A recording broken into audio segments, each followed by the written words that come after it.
초록어린이재단에 매달 100만 원을 후원하게 되었습니다. 이 모든 게 구독자, 시청자 여러분 덕분입니다. 구독과 좋아요 감사합니다.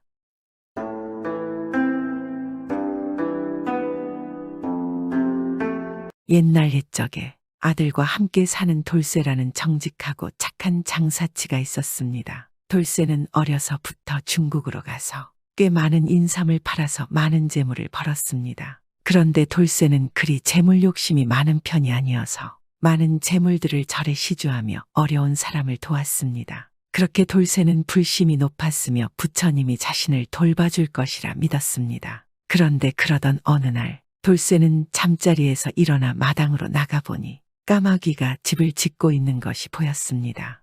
이건 까마귀이구나. 까마귀가 둥지를 틀지 않는데 이것은 안 좋은 징조야. 돌쇠는 불길하게 생각하며 까마귀가 집을 짓는 곳에 얼굴을 가까이 가져다 대었습니다. 그런데 바로 그때 까마귀의 똥이 그만 돌쇠의 눈에 떨어졌습니다. 돌쇠는 눈앞이 갑자기 캄캄해지더니 아무것도 보이지 않게 되었습니다. 졸지에 앞을 못 보는 장님이 되어버린 돌쇠는 어느 날 하나밖에 없는 아들을 불러 말했습니다. 내가 장사를 하고 다닐 적에 중국 청도에 간 적이 있다. 그곳에서 장사로 많은 돈을 벌었었는데 돌아오는 길이 안전하지 못해서 그곳에 있는 내 중국 친구인 장강에게 그때 번 돈을 모두 맡겨 놓았다. 앞을 볼 수 없게 되었으니 내 대신 중국으로 가서 장강을 찾아가 봐라. 내가 나의 서명을 받은 편지를 보이면 장강은 내가 맡긴 돈과 재물들을 너에게 돌려줄 것이다. 돌쇠의 말을 듣고 아들은 중국까지 길 안내를 해줄 사람을 구하기 시작했습니다. 그리고 며칠 후 중국의 지리와 사정을 훤히 잘 알고 있는 남자를 만나서 아버지에게 데리고 왔습니다. 이 남자는 근처 자그마한 절의 승려이었고 이 절은 돌쇠가 자주 시주하던 곳이기도 했습니다. 아버지 이스님은 중국의 지리에 대해서 손바닥 들여다보듯 잘 알고 있다고 합니다. 돌쇠는 스님의 인사를 받고 물었습니다. 반갑습니다. 중국을 잘 아신다고요? 그럼 중국의 청도를 아시나요? 예, 물론이죠. 거리는 참으로 번화한 곳이 아닙니까? 또 훌륭한 스님들이 많이 수행하고 있는 것으로도 유명하고요. 오, 그래요. 내 아들을 그곳까지 데려다 주십시오. 노잣돈은 얼마든지 드리겠습니다. 알겠습니다. 제가 아드님을 청도까지 모시고 가겠습니다. 돌쇠는 아들을 시켜서 중국의 친구에게 보내는 편지를 대신 쓰게 하고 끝에 자신이 서명을 하였습니다. 그리고는 아들에게 말했습니다. 부디 먼 길 잘 다녀오너라. 천지신명께서 너를 지켜봐 주실 것이다. 그렇게 아들은 스님과 함께 중국 청도로 떠났습니다. 스님은 조금의 실수도 없이 아들을 목적지까지 잘 데려다 주었습니다. 아들은 아버지의 친구인 장강의 집을 물어물어 찾아갔습니다. 그리고 드디어 장강을 만났습니다. 어르신께서 장강이란 분이신가요? 그렇소만 젊은이가 어떻게 내 이름을 아는가? 장강은 처음 보는 돌쇠의 아들을 보고 물었습니다. 저의 부친은 조선의 돌쇠라고 합니다. 부친께서 저보고 어르신을 찾아 뵈라고 말씀하셨습니다. 아들은 그렇게 말하고 부친의 말을 받아 적은 편지를 내보였습니다. 장강은 편지의 내용과 서명을 보고 이 아들의 얼굴을 유심히 살펴보았습니다. 참으로 자네가 돌쇠의 아들이로구만. 아버지와 많이 닮았군. 반갑구만. 반가워. 장강은 아들을 껴안으며 반가워했습니다. 그리고는 맛있는 음식을 푸짐하게 차려 대접해 주었습니다. 그래, 부친께서 평안하신가? 자네를 보니까 아주 반갑구만. 부친께서는 편안하게 잘 계십니다. 그리고 장강 어르신에게 안부를 전하라 하셨습니다. 아, 정말 다행이구나. 먼 길을 오느라 피곤할 테니 자네는 이제 푹 쉬게 한 10여일 내 곁에 머물면서 그동안 자네 부친이 살아갔던 이야기를 내게 들려주지 않겠나. 그러나 아들은 정중하게 거절을 하였습니다. 대단히 고마우신 말씀입니다만 하지만 전 고향으로 빨리 돌아가 봐야 할 것 같습니다. 연로하신 부친을 남겨두고 떠난지라 걱정이 됩니다. 아시다시피 제 부친께서는 저밖에 자손이 없기 때문에 제가 곁에 없으면 많이 허전해 하십니다. 아들의 말을 듣고 있던 장강은 효성스러운 마음에 감동을 하였습니다. 그리하여 돌쇠가 맡겨두었던 재산들을 그의 아들에게 넘겨주었고 그 외에도 옷과 값진 선물을 따로 마련해서 아들에게 가져가도록 했습니다. 그리고 믿음직스러운 하인들을 붙여보내어 도중까지 안전하게 길을 안내하도록 하였습니다. 그리하여 돌쇠의 아들과 함께 온 스님이 길을 떠나서 대동강에 도착했습니다. 그런데 그때 물고기 한 마리가 강물에 휩쓸려 나와 숨을 헐떡이고 있었습니다. 그러자 스님은 물고기를 잡더니 배를 가르고 창자와 담낭을 끄집어내고는 정작 고기는 버렸습니다. 아니 정작 중요한 고기는 왜 가져가지 않지? 이상하게 생각한 아들은 스님에게 물었습니다. 이 창자와 담낭에는 특별한 효능이 있어서 좋은 약이 되고 좋은 도구가 되기 때문입니다. 앞이 안 보이는 사람에게 이 담즙을 짜서 바르면 눈이 뜨여 다시 앞을 볼 수 있게 됩니다. 그리고 이 창자를 태워 연기를 내면 사악한 귀신들이 접근을 못하게 되어 집안 사람들에게 해를 끼치지 못하게 됩니다. 스님의 말을 들은 아들은 잠시 고민하다가 말했습니다. 아무래도 창자와 담낭이 저에게 필요할 것 같습니다. 저에게 그것들을 주실 수 없겠습니까? 값은 후하게 치르겠습니다. 그러자 스님이 고개를 끄덕였습니다. 이것들을 당신에게 주려고 했습니다. 돈은 필요 없으니 그냥 가져가세요. 아들은 두 가지를 스님에게 받아서 소중히 간수하였습니다. 그리고 몇 달 후 돌쇠의 아들은 무사히 집으로 돌아왔습니다. 목이 빠져라 아들을 기다리고 있던 돌쇠는 무척 반가워하였습니다. 그는 스님에게 고맙다는 인사를 하였습니다. 그리고 아들에게 말했습니다. 너를 안내해 준 스님에게 원하는 대로 사례를 해드리거라. 아버지의 말에 따라 아들은 자신을 안내해 준 스님과 함께 곳간으로 갔습니다. 그런데 곳간에 오자 이 스님은 어디론가 자취를 감춰버리고 말았습니다. 아니 어디로 간 거지 분명히 옆에 계셨었는데 아들은 여기저기를 둘러보다가 다시 집으로 들어와서 아버지에게 이 사실을 말씀드렸습니다. 그러자 돌쇠는 깜짝 놀라 말했습니다. 어쩐지 스님에게 신비한 기운이 느껴졌었다. 아마 천지신명께서 우리를 도와주시려고 사람을 보내셨던가 보다. 그러자 아들은 대동강에서 스님이 준 물고기 담즙과 창자의 이야기를 하였습니다. 그러자 돌쇠는 고개를 끄덕였습니다. 그렇구나. 두 가지 물건을 참으로 소중히 간직해야겠구나. 예, 아버지 그리고 이 담즙은 아버지를 위한 것이 분명합니다. 아들은 멀어버린 돌쇠의 눈에 담즙을 발랐습니다. 그러자 놀랍게도 돌쇠의 눈이 떠졌고 돌쇠는 다시 밝은 세상을 볼 수 있게 되었습니다. 아들아, 천지신명께서 참으로 우리를 돌보시는가 보다. 너를 무사히 중국까지 갔다 오게 하시고 이렇게 내 눈까지 낫게 해주시니. 맞습니다. 아버지가 그동안 사람들에게 인정을 베푸시니 천지신명이 도와주신 것 같습니다. 돌쇠와 아들은 다시 밝은 세상에서 행복한 날들을 보내게 되었습니다. 그러던 어느 날 돌쇠가 아들에게 조심스럽게 말했습니다. 내가 하는 말을 귀담아 듣기 바란다. 내 친구에게 딸이 하나 있는데 그 딸아이와 네가 혼인했으면 한다. 그 아이는 무슨 운명을 타고났는지 3번씩이나 혼인을 했지만 그때마다 첫날 밤이 지내기도 전에 새 신랑들이 저 세상으로 가는구나. 내 그 친구에게는 어릴 적부터 많은 도움을 받았고 목숨까지 빚진 젖이 있다. 내 그래서 언젠가는 그 친구의 어떠한 부탁도 들어주기로 약조한 바가 있다. 혼인하는 것은 문제가 없습니다. 그러나 하나 마음이 쓰이는 것은 만일 제가 그 여인과 혼인했다가 다른 세 남자들처럼 첫날 밤을 넘기지 못하고 죽으면 그럼 어떻게 합니까? 아버지는 누가 모신답니까? 아마도 세 남자가 목숨을 잃은 것은 분명히 사악한 귀신들이 나타나 그들의 혼을 빼앗아 갔기 때문일 것이다.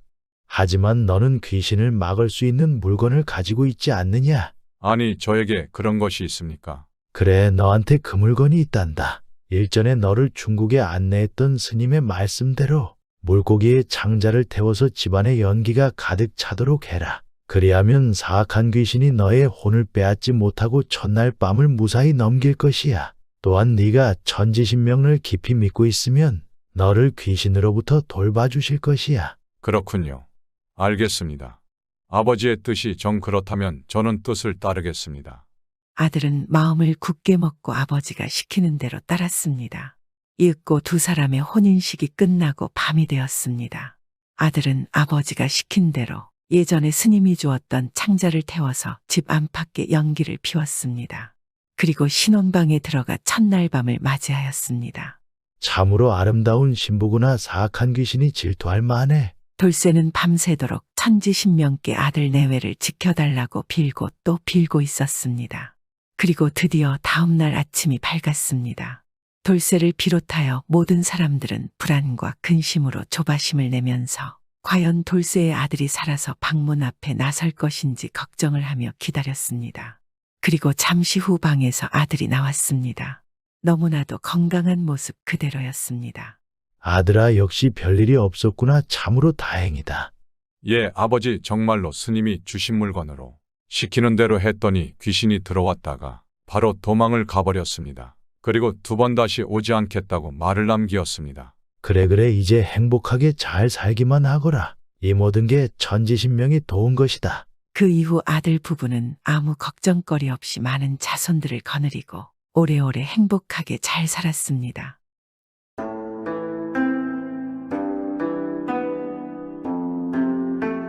옛날 옛적 한 시골에 조실부모하고 남의 집 머슴살이를 하는 칠복이라는 총각이 있었습니다.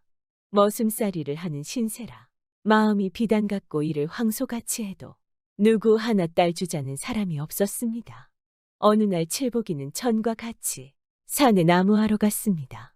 칠복이가 한창 나무를 해제끼는데 이웃에 사는 노인이 산에 나무하러 왔습니다. 칠복이는 노인에게 인사를 하고 또 다시 나무를 하였습니다. 그런데 나무하러 왔다는 노인은 나무도 하지 않고 칠복이가 나무하는 것을 보고만 있었습니다. 칠복이는 노인이 맥이 없어 자기 손을 바라고 있는 줄 알고 부지런히 나무를 하였습니다. 칠복이가 한 집 나무를 해놓으니 노인은 칠복이 보고 잠시 쉬라며 자기 곁에 불렀습니다. 칠복아, 난 나무하러 온 것이 아니라 널 보러 왔다. 에이야, 너 장가를 가지 않겠나? 아이고, 내 이처지에 장가는 어떻게 간다고 그러십니까? 어르신도 제 사정 다 아시면서 이런 말씀을 하십니까? 왜 못 가? 넌 충분히 갈 수 있네. 그럴 만한 능력이 자네에겐 있네. 그러면야 얼마나 좋겠습니까? 하지만 누가 나 같은 사람에게 딸을 주겠습니까? 자넨 이젠 머슴살이를 그만하고 우리 집에 장가를 오세.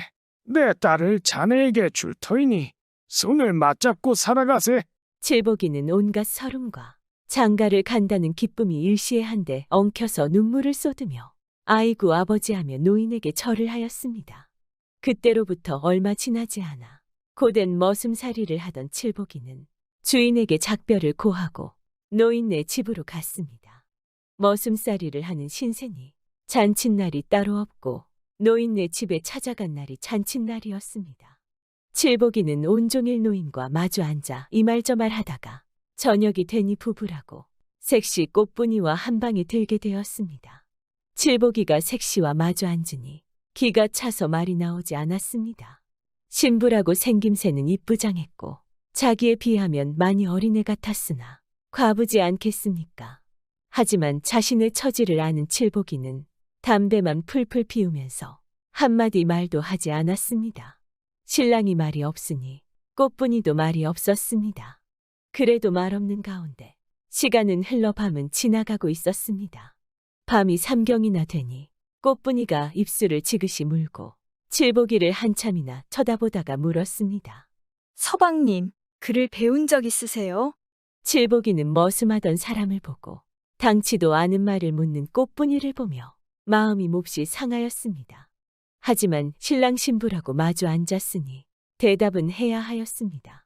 그리라니 당치도 않은 말은 하지도 마시오.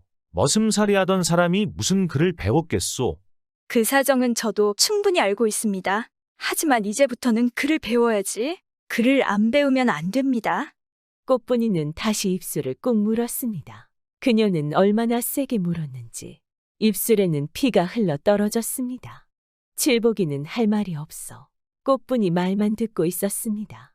서방님, 글을 읽어야 나라의 유용한 사람이 되지. 그렇지 않으면 사내 대장부가 그저 아내나 어린애밖에 거느리지 못합니다.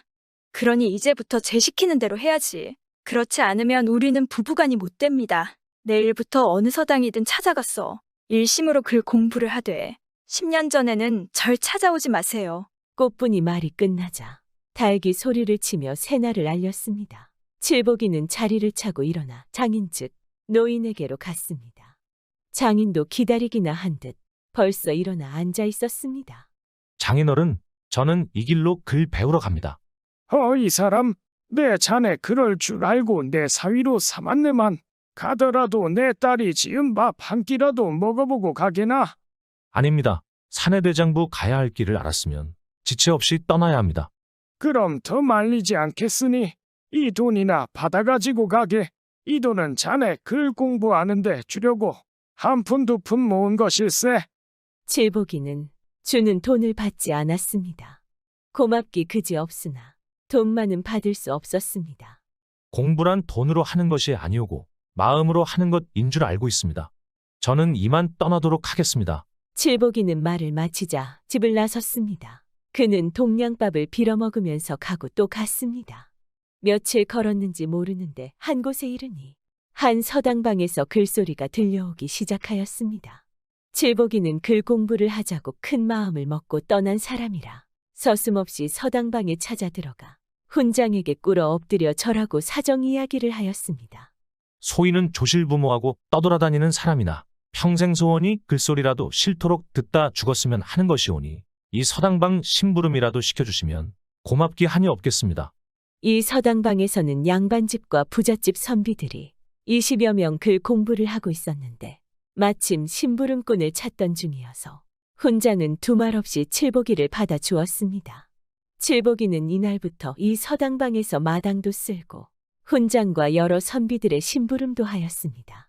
나이 20이 넘도록 남의 집에서 머슴질하던 칠복이에게는 그만한 일은 일도 아니었습니다. 그는 시키는 일을 부지런히 해놓고는 틈만 생기면 훈장이 글 가르치는 소리도 듣고 선비들이 글 읽는 소리도 듣고 어깨 너머로 글도 눈여겨보았습니다. 칠복이가 일을 잘하는 데다 소원이 글소리라도 듣다 죽겠다 하여 선비들은 그가 가까이 오기만 하면 칠복이 들으라고 소리를 높이어 글을 읽었습니다. 칠복이는 속으로 외우기도 하고 밤에 자리에 누워 방바닥에 써보기도 하며 글을 익혔습니다.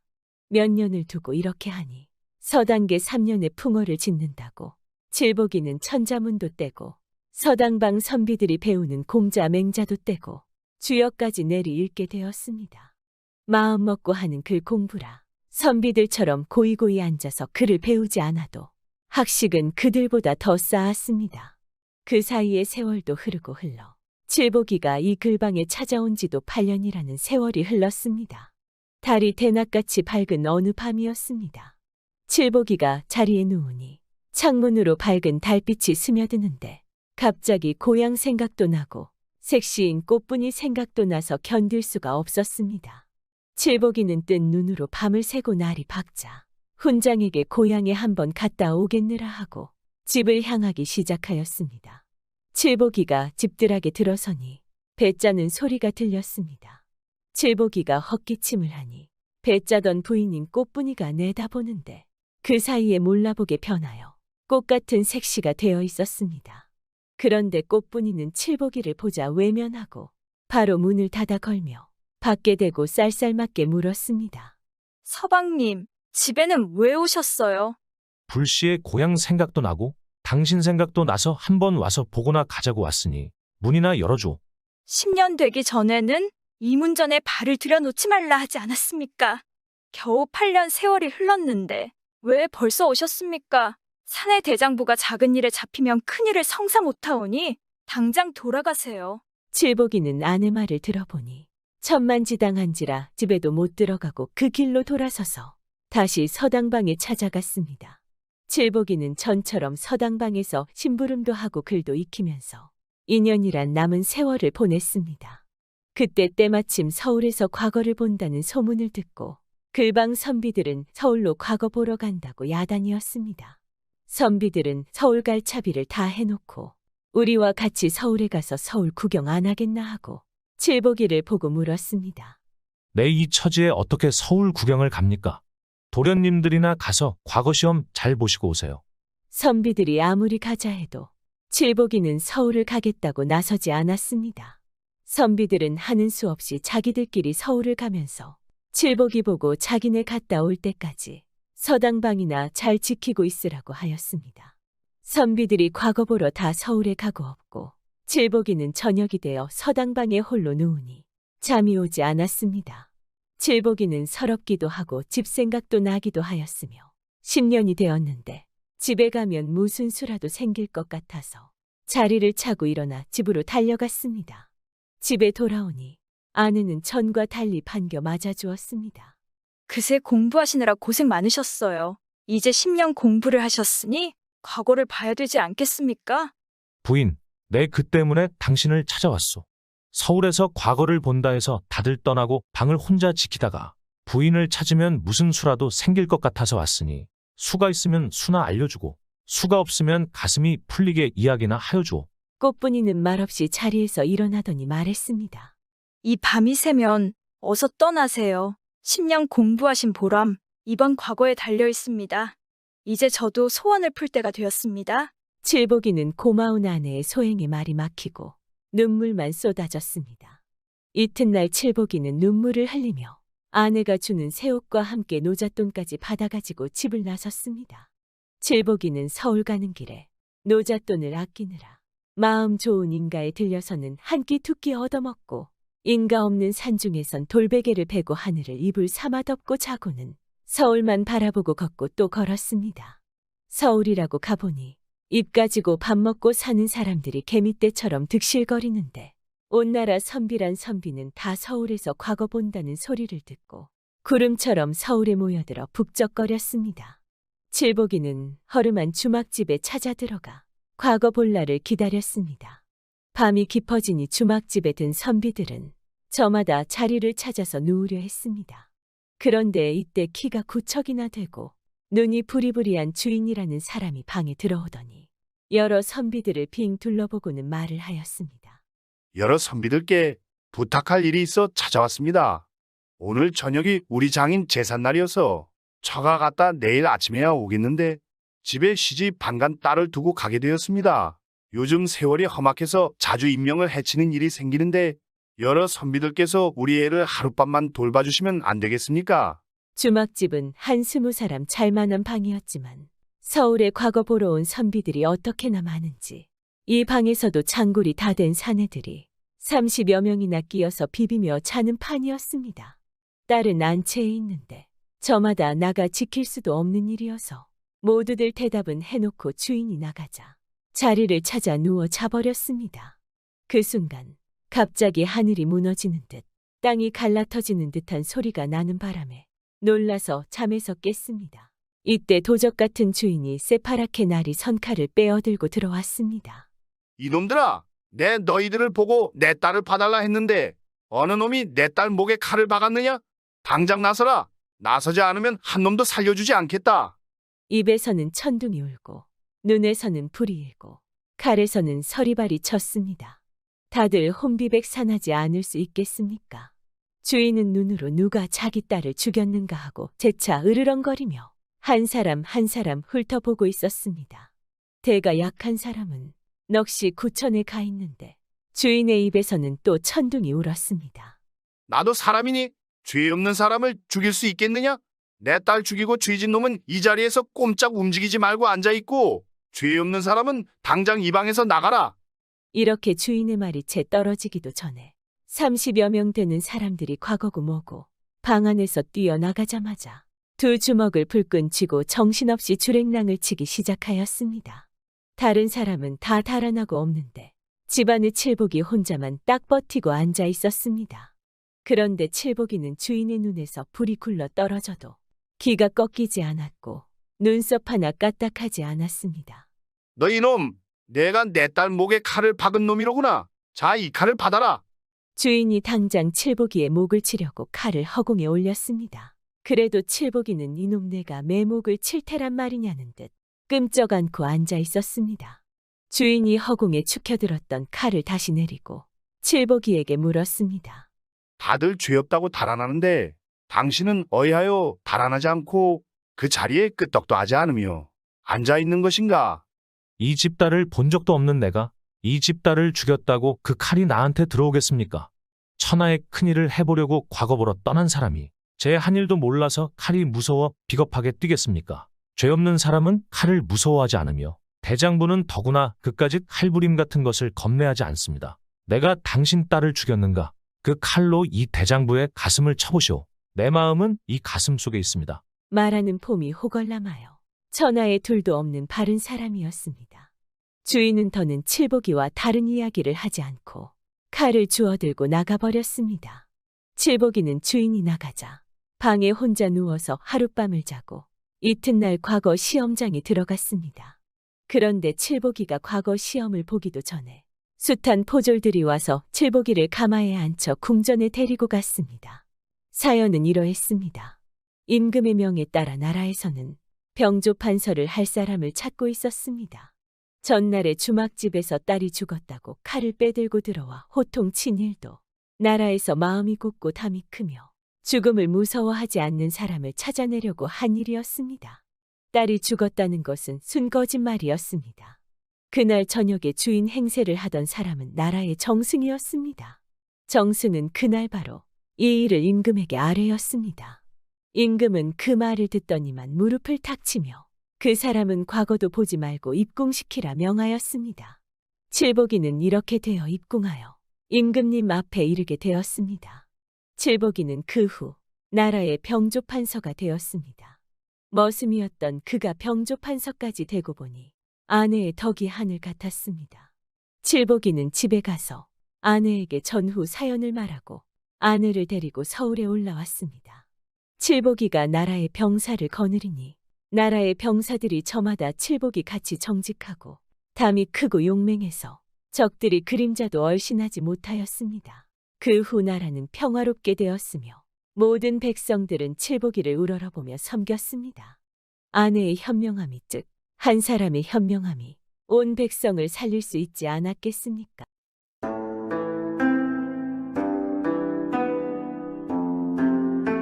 이번 옛날 이야기는 현실에서 일어날 수 없는 이야기지만 아주 재미있는 이야기입니다. 요즘 사는 게 너무 현실적이지만 이번 이야기를 통해서 어릴 때 시대로 돌아가 꿈을 꿔봐도 좋지 않겠습니까? 옛날 옛적에 한 임금님이 살았는데 이 임금님한테 딸이 하나 있었습니다.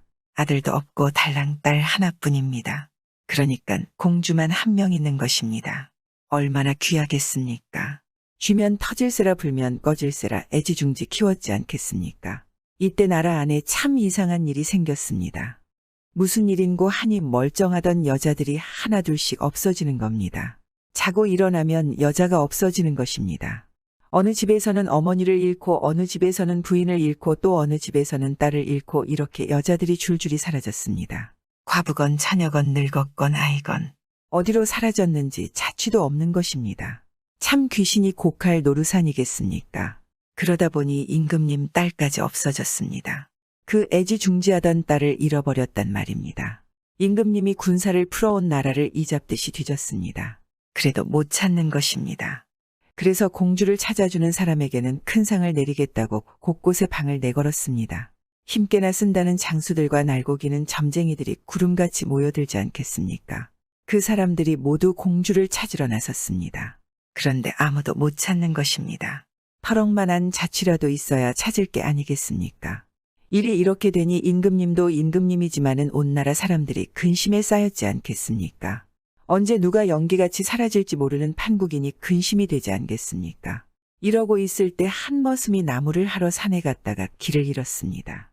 길을 잃고 여기저기 헤매다 보니 작고 깊은 산속으로 들어가서 난생 듣도 보도 못한 곳으로 가게 됐습니다. 사람 발길도 안 닿는 곳인 것입니다. 그런 데서 헤매다 보니 저 아래서 웅성웅성하는 소리가 들리는 것입니다. 가만히 나무 뒤에 몸을 숨기고 봤습니다. 보니 사람들이 한 무더기 올라오는데 죄다 오라를 지고 굴비두름 모양으로 줄줄이 묶여 올라오는 것입니다. 그런데 맨 앞에 선 몸이 깍지똥 같고 팔뚝이 홍두깨만 하고 눈에 빨간 불이 철철 흐르는 놈이 여자들을 끌고 오는 것입니다. 가만히 보니 사람도 아니고 짐승도 아닌 것이 그게 도깨비인 것입니다. 옳지, 저것이 여태 죄 없는 사람들을 잡아간 괴물이로구나. 가만히 뒤를 밟았습니다. 뒤를 밟다 보니 어느 골짜기에 썩 들어서더니 큰 바위 앞에서 떡 멈춰 서더란 말입니다. 떡 멈춰 서서 바위를 두 손으로 잡고 끙하면서 한 번용을 쓰니까 그 큰 바위가 스르르 열리는 것입니다. 그러니까 거기에 커다란 동굴 입구가 나타나는 것입니다. 괴물이 사람들을 끌고 동굴 속으로 들어갈 때 머슴도 사람들 틈에 끼어 들어갔습니다. 다 들어가니 도깨비가 바위를 도로 닫아버리는 것입니다. 바위를 딱 닫아버리니 뭐 이건 옴죽도 달싹도 안 하는 거지뭡니까?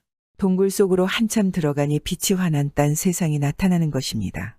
고래등 같은 기와집도 있고 초가집도 있는 그런 큰 세상이 나타나더란 말입니다. 도깨비가 사람들을 끌고 큰 기와집으로 들어가는데 그때 머슴은 사람들 틈에 섞여가다가 얼른 장독간에 숨었습니다. 한동안 숨을 죽이고 장독 뒤에 가만히 숨어 있었습니다. 한참 있으니까 웬 처녀가 바가지를 들고 장을 뜨러 오는 것입니다.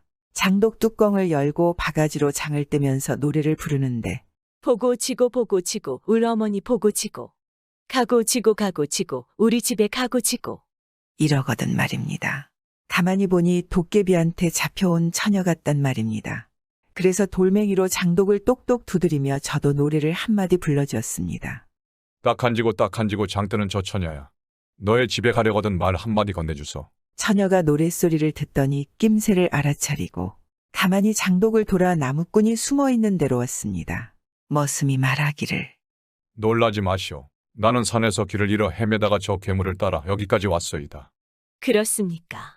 저는 얼마 전까지만 해도 대궐에 살았는데 괴물에게 잡혀와 이런 신세가 되었습니다. 하는데 듣고 보니 그 처녀가 바로 공주거든 말입니다.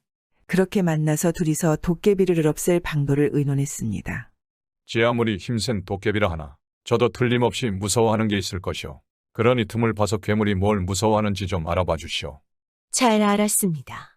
그동안 빈독 안에 숨어 있으세요. 그래서 나무꾼은 빈독 안에 들어가 숨어 있었습니다. 공주는 그날 밤에 괴물한테 가서 술을 권하는 채 하면서 물었습니다. 당신처럼 힘센 사람은 세상에 무서운 게 아무것도 없겠지요. 하고 넌지시 물어봤습니다. 그랬더니 도깨비가 하는 말이 아니야, 나도 무서운 게 딱 하나 있어. 이러거든 말입니다. 그래서 또 술을 권하는 채 하다가 그 무섭다는 게 뭔가요? 당신같이 강한 분이 무서운 게 있다는 게 도대체 뭡니까? 하고 물어봤습니다. 괴물이 처음에는 대답을 안 하다가 자꾸 술을 권하면서 물으니까 가르쳐 주기를 다른 건 하나도 안 무서워. 사슴 가죽 냄새가 제일 무섭지. 그것도 아주 딱딱하게 굳은 사슴 가죽 말이야. 이런단 말입니다. 공주가 그 말을 잘 들어뒀다가 괴물이 잠든 틈을 타서 장독간으로 갔습니다. 가서 빈독 안에 숨어있는 나무꾼에게 그대로 일러줬습니다. 옳거니 이제 됐소. 그 괴물이 자는 방만 일러주시오. 마침 나무꾼이 허리춤에 붓이 주머니를 하나 차고 있었는데 그 주머니가 바로 사슴 가죽으로 만든 겁니다. 낡아서 아주 딱딱하게 되어 있는 것입니다. 그 주머니를 잘라서 동글동글하게 뭉쳐가지고 괴물이 자자는 방에 숨어들었습니다. 그러고는 대바람에 그놈의 콧구멍에다 사슴 가죽 뭉친 것을 박아 넣었습니다. 그랬더니 괴물이 벌떡 일어나 길길이 뛰다가 벼락치는 소리를 내면서 죽어버렸습니다. 이렇게 해서 괴물을 없애고 나니 붙잡혀 왔던 여자들이 죄다 우르르 몰려와서 고맙다고 치하를 하는 것입니다. 그러고 나서 잡혀온 수천 명이 달려들어 동굴을 막고 있던 바위를 밀고 밖으로 나갔습니다. 잡혀온 사람 수천 명이 다 나갔습니다. 임금님 딸도 나갔습니다. 공주님이 궁궐로 돌아가게 됐단 말입니다. 그런데 임금님 딸이 나가서 고맙다는 인사라도 하려고 머슴을 찾으니 머슴은 그새 어디로 갔는지 아무리 찾아도 없는 것입니다. 그래서 할 수 없이 그냥 대궐로 돌아갔습니다. 그런데 사실 머슴은 동굴을 못 빠져나오고 안에 갇혀 있었습니다. 어찌 된 일인고 하니 사람들을 다 내보내고 혼자 뒤처져 있던 머슴이 미쳐 나오기도 전에 바위가 굴러서 동굴을 막아버렸습니다. 그래서 나무꾼은 할 수 없이 혼자 굴 속에 갇힌 것입니다. 바위를 열자니 힘이 닿기를 하나 힘센 젊은이 수백 명이 달려들어 겨우 열고 닫은 바위인데 그걸 혼자 힘으로 어떻게 열겠습니까? 그러니 어쩔 도리가 없는 거짓말입니다. 혼자서 탄식을 하면서 그 안에서 이리저리 돌아다녔습니다. 그렇게 돌아다니다 보니 배가 고프거든 말입니다. 그래서 뭐 먹을 게 없나 하고 괴물이 살던 기와집으로 들어갔습니다. 부엌에 가서 여기저기 살피는데 솥 안에서 달그락달그락 소리가 나는 것입니다.